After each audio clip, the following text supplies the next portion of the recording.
Welcome to our premiere episode of Talk to the Donald, the only show where you, the overworked, out of work, looking for work, retired from work, or just trying to work it out, frontline man, woman, trans, bi, lesbian, gay, queer, or just trying to work it out, black, brown, tan, yellow, white, orangutan, orange, or just trying to work it out human being can share your insight, wisdom, and critical thinking skills with number 45, cause Lord knows he needs it.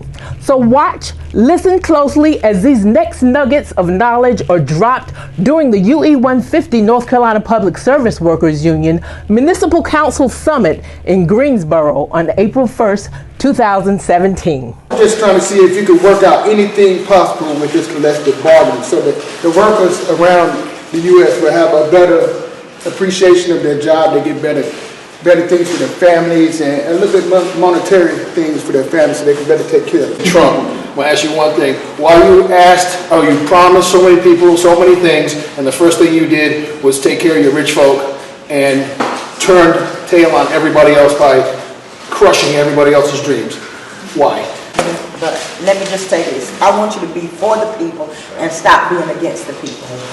What would this world be without black and brown serving, providing, cleaning and cooking, keeping America running? What would the world be like without women giving their support, helping us with our agendas, and making this world move forward? I know you're a bigot, but just imagine what the world would be like without us serving in the capacity that we serve. Hello, Mr. Chump. I think you're the dumbest asshole in the world. I didn't vote for you. I don't agree with your politics. And I think you ought to do more for us working folk instead of all the rich people that you put in there to help you out. How you doing, Trump? I think you're ridiculous. All the claims you be doing and stuff. I think you can do stuff better than that. Unlike a lot of things that you said that you've obviously forgotten, I've not forgotten. So I wrote down a couple of them. Remember when you said that the president wasn't going to take a salary? You have.